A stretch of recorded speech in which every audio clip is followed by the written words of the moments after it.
Galerinha, tudo bom com vocês? Tava sentindo falta da gente, né? Pô, também teve um monte de programa que a gente ficou utilizando cenas de mais de mês atrás aí, mas voltamos, viu? Voltamos e trazendo uma novidade show de bola pra vocês. Hoje nós vamos falar, finalmente, depois de muitas cobranças aí, nós vamos falar do novo filme aí da Mulher Maravilha. Que vem com tudo, com o pé na porta, de frente no fronte de batalha. Exatamente, olha, vamos dizer aí sobre essas comparações meio chatas sobre o filme e por que achamos que o filme da Mulher Maravilha vale a pena ser assistido pra você que ainda não foi lá no cinema dar uma olhadinha. E pra você que já deu uma olhadinha e pode ir lá de novo. Pois é, então vamos lá. Assistimos o filme, e aí, Beto, o que nós achamos? Bem, primeiramente a gente deve lembrar aquele vídeo antigo que a gente gravou e tal, etc. Você tava conversando com o pessoal e disse que achava que o filme ia ser diferente. É o que a gente tava esperando mesmo, pelo trailer, pelo clima, pela mudança que a DC já começou a demonstrar que ia fazer, e exatamente isso que a gente viu nesse filme da Mulher Maravilha. A gente vê um filme bem mais leve, bem mais claro. Muitas pessoas ficaram preocupadas, caramba, a Ilha Paraíso, um lugar de muita alegria, gente dançando por aí, né? e luz. Como que o visual da DC poderia se encaixar nessa circunstância? Então, isso já é algo que tem que ser colocado, que não vai ficar escuro, não tem como ficar escuro. Exatamente, é um filme de 3 momentos, né? Ele tem 3 atos bem direcionados, bem divididinhos e muito bem organizados, né? Porque você vê, inclusive, que é introduzido dentro desse filme da DC uma coisa que eu realmente, desde que colocaram aqui até o filme da Mulher Maravilha, eu fiquei pensando, poxa, o Homem de Aço e o Batman vs Superman mostrou uma coisa muito pé no chão, apesar dessa coisa meio soturna, mas muito pé no chão, beirando o realismo, né? Escapando um pouquinho ali daquela coisa mais antiga dos quadrinhos. E eu fico imaginando, poxa, a Mulher Maravilha tem a ver com deuses olimpianos. E aí? Vai ter? Não vai ter? O que eles vão fazer para poder isso não ficar esquisito? Souberam fazer. Tá? Então, esse primeiro ato é uma apresentação daquela Mulher Maravilha em respeito ao seu criador, respeitando todos os cânones, tanto da Mulher Maravilha original, quanto a atual Mulher Maravilha agora, principalmente da série Rebirth, que tá aí já nas bancas. Então, houve respeito geral com isso, muito bacana. A fidelidade é algo raro hoje em dia, né? A gente vê, não é só da DC, na Marvel, em tudo que é lugar, vai fazer um filme de super-herói, vai fazer um filme de quadrinho, não sai nunca igual, nem parecido, às vezes não tem nada a ver. Não é o caso. O respeito a obra original foi tão grande, mas tão grande, que quando não era de fato a história, tinha uma referência ao que era de verdade, assim, ao que era colocado. E é muito interessante lembrar que a Mulher Maravilha, ela não tinha aparecido no cinema desde então. Pode ser que por nunca ter aparecido, por não ser uma personagem conhecida no mundo cinematográfico, a imagem dela não está desgastada e por isso pode usar o original. Diferente do Batman, do Super-Homem, de outros heróis, que já teve roupagem, né? Tanta roupagem que se fizesse a mesma coisa, talvez não funcionaria. Porque a Mulher Maravilha nós temos aí, eu no meu caso, né, posso dizer porque eu vivi e assisti, né, a Mulher Maravilha dos anos 70 com a Linda Carter, que é a última referência de carne e osso da Mulher Maravilha. E nem foi pro cinema. É da TV. Algo muito televisivo. Não dá pra hoje em dia, por exemplo, ela girar e trocar de roupa. Bem que poderia fazer alguma coisa nesse sentido, uma nova, mais efeito especial, não sei o que. Enfim, seria interessante em questão de homenagem. Falando em homenagem, nós vemos muitas homenagens.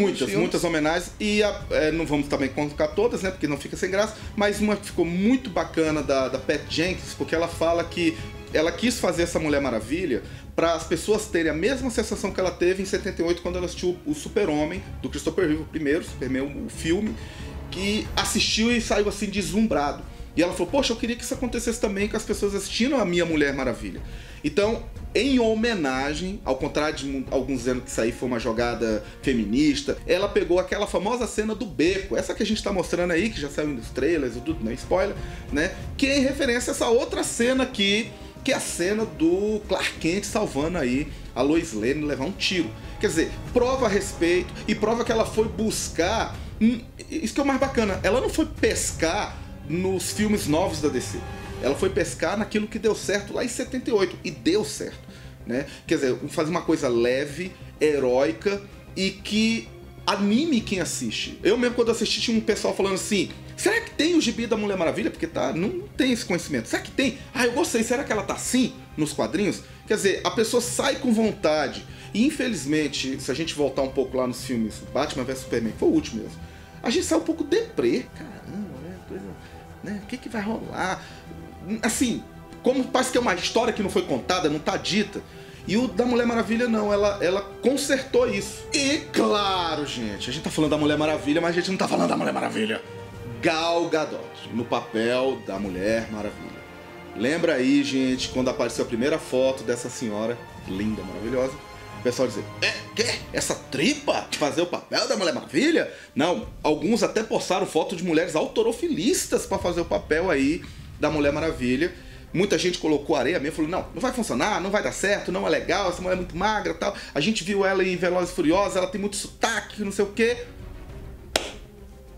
Perfeita, eu acho que não podia... Como uma luva. Não, eu acho assim, que nesse ponto o Zack Snyder mereceu todos os créditos, porque ele colocou claro: eu não quero que a Mulher Maravilha seja uma americana. Até porque a Mulher Maravilha não é americana, a Mulher Maravilha é da Ilha Paraíso. E esse sotaquezinho que ela tem, não perde, né? Esse sotaquezinho dá esse diferencial à Mulher Maravilha. Com relação à inserção histórica da personagem e da história na Primeira Guerra Mundial. Como assim? A gente já tem um exemplo disso no cinema recente, que é o Capitão América, o Primeiro Vingador, que uma história paralela é encaixada durante um contexto real, e no caso do Capitão América ficou muito a desejar. Contudo, esse é um ponto muito forte da Mulher Maravilha.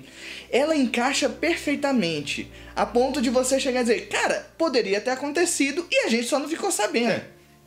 E isso é algo muito interessante de ser observado, de como a interação foi tão bem feita que eu acho que só perde pro Primeira Classe. Do X-Men Primeira Classe, que também tem muito disso da história junto. E a gente sente a história acontecendo, a gente sente o período, a gente sente o terror de uma guerra para acabar com todas as guerras. É verdade. E a gente observa que essa ideia da guerra para acabar com todas as guerras também é o que motiva a personagem. Então ela, de uma personagem isolada na ilha, tem um crescimento, um desenvolvimento ao longo do filme, que mostra ela totalmente agora, ao final do filme, inserida no contexto do mundo dos homens, entendendo o que está acontecendo, entendendo o seu papel como a Amazona aqui junto com a gente. E ela cresce muito, perde a ingenuidade inicial dela, de uma história mitológica de como que aconteceu, para algo bem pé no chão, e isso é a cara da DC. Também é interessante observar que você está num contexto de guerra, e uma guerra que também é política. Então, assim como na história real a gente tinha um contexto, por exemplo, de paz armada, em que os jovens aprendiam a lutar para poder se preparar para a guerra que vem, a Mulher Maravilha passou pelo mesmo processo. E assim como os jovens que lutaram na Primeira Guerra Mundial, a Mulher Maravilha também se decepcionou com a guerra e com o que é possível se fazer com essa guerra. É importante pensar isso para você poder entender qual que é a tese do filme. Os filmes da DC, eles tiveram aí a presença do Zack Snyder. Inclusive, ele está presente no filme em espírito e verdade, até colocar, porque ele aparece aí, ó. Lembra do Geninho? Esse cara aqui, ó, da She-Ra? Pois é, ele tá lá no filme também. Você tenta procurar o Zack Snyder lá no filme, ele tá escondido, mas ele tá lá, tá? E ele também assina o roteiro do filme da Mulher Maravilha, provando quão fanboy ele é. O cara não fez besteira não, ele fez um roteiro muito bacana, bem amarradinho, mas certas coisas no filme da Mulher Maravilha fizeram a diferença, começando primeiramente, claro, pela diretora, né? A Patty Jenkins aí assumiu a direção do filme da Mulher Maravilha, uma mulher na direção, mas não é qualquer mulher, né? Patty Jenkins mostrou que ela veio para fazer um trabalho bem feito, e ela já mostrou competência em Monsters, que baita filme, quem não assistiu, confira, porque ela pegou simplesmente Charlize Theron, que é a mulher mais linda do cinema atualmente, e transformou ela num monstro. Então daí você já fica curioso pra tá vendo. Bom, Beto, então a gente tem aí um filme com uma personagem feminina, forte, e que, nesse momento agora, todo mundo já sabe, que deu dinheiro para dedéu, né? A DC encheu os copos, né, com o filme da Mulher Maravilha, ao contrário de que muita gente estava duvidando. Mas a pergunta é, É um filme que, por ser um filme de uma personagem feminina, com diretora feminina, ele tem aqueles clichês que fazem as pessoas fazer aquele mimimi todo. Você acha que tem isso? Não, eu acho que não teve nada disso, não. Inclusive, teve um monte de momentos que você diz, poxa, aí vai vir um clichê, e não veio. E não veio. Souberam trabalhar de forma que não virou um panfleto. Isso. Ficou uma obra de arte bonita, interessante, sem ser um panfleto. Mostrou, por exemplo, a Mulher Maravilha fazendo coisas que mulheres não fariam na época. Falando coisas que não era comum de se ouvir naquela época. Apesar, foi citado, inclusive, movimentos como as sufragistas na Inglaterra, e sempre foi colocado como algo que é do desenvolvimento natural da sociedade, que está em desenvolvimento. Isso. E que ela está, inclusive, ajudando nesse desenvolvimento. Pois é, e outra coisa também, muita gente às vezes tem medo ou receio de assistir o filme da Mulher Maravilha, porque já tem aquele costume, quando a gente tem uma heroína, pode ter certeza que a vilã também é uma mulher. Gente, não tem clichês. Tem uma personagem que por acaso é uma mulher e é a Mulher Maravilha. Só isso. Sem clichê. Não tem essa coisa de que supremacia masculina ou feminina, não tem nada disso. Ela tem uma situação que ela tá vivenciando aquela situação, enfrentando aquela situação, independente do gênero dela. Então não vá com medo de clichês de filme de heroína. Não tem. É interessante observar que ela é uma heroína bonita, de fato é uma figura bela, contudo ela não é sensualizada no filme. Isso. Então ela não fica mostrando nada pra poder chamar atenção. Ela não precisa disso. Falando em sensualização, muita gente já acha que filme que tem uma personagem feminina tem que sensualizar. Olha bem, o filme da Mulher Maravilha ele já deu uma aula a partir do cartaz. Quer que eu explique melhor? Vamos dar uma olhadinha nesse cartaz aqui dos Vingadores. Tô vendo aí a pose aí da Viúva Negra? Agora, vamos olhar agora o cartaz da Mulher Maravilha. Aí, notaram a diferença? A diferença está exatamente disso. A Patty Jenkins colocou desde o começo. Eu não vou vender carne. Eu tô vendendo uma história bacana, uma história de origem. Uma história. Tá? E eu acho assim que mesmo para ela, uma figura feminina, e com a ideologia que ela tem, a cabeça que ela tem, e até mesmo pela consciência da personagem que está sendo trabalhada, seria assim de um mau gosto terrível sensualizar o desnecessário, porque a personagem Mulher Maravilha, ela é sensual por natureza, ela é uma mulher bonita, mas não vender um produto desnecessário. Então você assiste o filme e não vê isso. Todos os personagens têm a sua importância. E os personagens secundários aqui têm uma importância muito grande. Todos são altamente cativantes. Mesmo que não seja no início, só diz... Depois você... Cara, eles têm uma história. Desde o Charlie, aquele escocês maluco, até o índio, o chefe que consegue a muamba pra todo mundo. E passando pelo ator, que na verdade não é ator, ele é um 71 mesmo. É um árabe muito engraçado e interessante. Todos eles têm uma história, todos eles têm uma interligação dentro de um contexto do problema do filme. E o Chris Pine, nesse contexto todo, aparece como um sidekick muito interessante. Porque o Chris Pine, gente, ele foi a jogada, vamos dizer assim, o golpe final pro filme ser perfeito. Eu até fiquei um pouco preocupado quando foi falado que ia fazer o filme da Mulher Maravilha, eu fiquei preocupado com o Steve Trevor. Porque eu fiquei com medo de ser aqueles Steve Trevor que a gente já viu tanto nos quadrinhos antigos como na série de TV, aquele cara babaca, sabe aquele tipo Pinhead americano, cabeça de black, não sei o que e tal. E não, muito pelo contrário, colocou primeiro um Steve Trevor, um espião, né, um espião ali a serviço ali da rainha, né, e muito engraçado e ao mesmo tempo com objetividade, sério, e ele tem um foco realmente em cima do que ele pretende com o fim dessa guerra. Então ele ganha o público, né, vamos dizer, o público feminino se apaixona ali pelo Chris Pine, mas aí foi bacana que depois que saiu do filme eu vi o seguinte: a Mulher Maravilha não foi um filme que só as mulheres gostaram, muito pelo contrário, os Galalau gostou muito do filme da Mulher Maravilha, e acho que essa foi a mágica. Porque quem achava assim, é um filme da Mulher Maravilha, que é um filme para as meninas, se deu mal aí, o filmão mesmo, porque a gente já tem esse problema com a DC, porque tem a Supergirl. E a Supergirl é declaradamente uma série pra meninas, né? Mulher Maravilha não vai nesse caminho, não. Show. Uma das coisas muito interessantes que a gente observa no Batman vs Superman foi um fenômeno que a música tema da Mulher Maravilha gerou. Todo mundo, aquela música. Não, e a guitarra, gente, né? Aquele Guitarra, solo e tal. Aí a gente observa, e essa música, como ela vai aparecer no filme. E foi de forma brilhante. Essa música não encheu, ela não ficou jogando na nossa cara. Usou uma trilha sonora original, bem colocada, bem articulada, e a música tema aparece na hora exata, com variações, com mudanças, e ficou uma trilha sonora muito interessante. Porque a gente observa que na DC tem alguns reinos escondidos, né? Então você tem a Ilha Paraíso, que é escondida, você tem Atlântida, que é escondida, e você tem o resto do mundo, que somos nós, os réis mortais que vivemos. Isso então, sem falar quando aparecer o pessoal dos Lanterna Verde e tal. E outros... universos. Mas aí também já entra alienígena, mas aqui dentro da Terra somos todos terráqueos, igualmente. Isso é uma questão muito interessante, porque todos somos da Terra.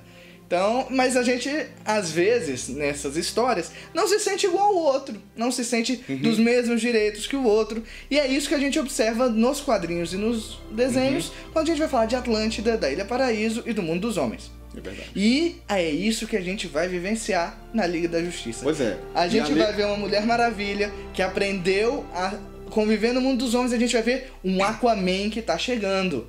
E a gente deve observar mais ou menos um processo semelhante de compreender que o mal existe, o bem existe, mas que quando chega no ser humano se espalha de um jeito que a gente não sabe quem é quem. E falando nesses universos que vão se abrir aí pra gente da DC, que é sempre muito bem-vindo, né? Nós temos que falar o seguinte: o filme da Mulher Maravilha foi um divisor de água dentro do universo expandido da DC, né, que é o termo que a gente coloca agora no cinema. Houve com certeza um divisor de água. Essa mudança, esse visual novo, esse estilo novo abordado na Mulher Maravilha, que praticamente deu uma aula, esses filmes que vieram antes aí da Mulher Maravilha, ela acabou dando essa aulinha aí pra eles. Isso, com certeza, é o meu ponto de vista, vai haver mudanças aí nos filmes da Liga da Justiça e até provavelmente aí do Aquaman e outros que virão, o próprio filme da Mulher Maravilha, a continuação, né? Fazendo uma liga diferente, fazendo até o trocadilho com Liga da Justiça, fazendo uma liga diferente aí. Tá, e agora, pra gente encerrar, a pergunta que todo mundo quer saber a resposta. A Mulher Maravilha voa? Ela voa? Ela não tem um jato invisível. Já é bom. Até porque na Primeira Guerra Mundial não tinha jato. Mas assim, a gente não sabe também do futuro. Estão dizendo que ela possa ter um jato invisível. Que seria uma bomba, né? O que é um absurdo. Uma pessoa que voa, pula alto, o que seja, usando um jato ainda mais invisível, ainda mais que não... Eu vou dar o meu voto. Pra mim, ela voa. Ela voa. Então, eu tô dizendo aqui porque tem gente que fala, não, ela só pula que nem o Hulk. Eu acho que ela voa. Ela voa. Ela voa. Tá? Tem que voar. Ela voa. Mulher Maravilha é um avião.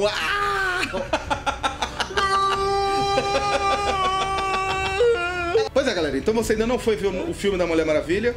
Então não se preocupe não. Pode ir, tranquilo. Agora eu vou dar uma dica, assim, que eu tô dando pra todos os meus amigos aí a respeito do filme da Mulher Maravilha. Não leia nada a respeito da Mulher Maravilha, nem o Wikipedia. Ele tá entregando coisa que não é legal. Inclusive eu fiz uma crítica à própria Wikipedia falando sobre isso. Cuidado, não leia, pega e vai assistir. Você viu que o nosso programa aqui não deu spoiler, a gente só tá realmente colocando quanto o filme foi bacana, como a gente gostou, né? Pode ser que você assista e não goste, mas o que a gente não tá dando é spoiler.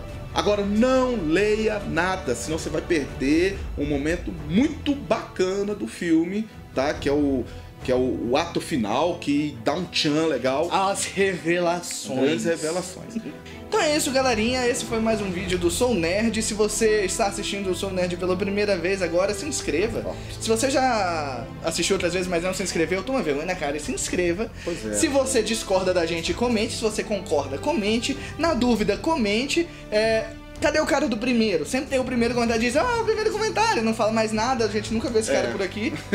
Ele é um cara muito bem-vindo, inclusive, dá aquela curtida, compartilha com os amigos. Se você gostou, se você não gostou, compartilha e fala mal, mas fale da gente. Pois é. E Mulher Maravilhas no cinema, assistam e vale muito a pena. Aqui é o Nando Alves. Eu sou o Roberto Weber. E você assistiu mais um Sou Nerd. Falou, galerinha, até a próxima.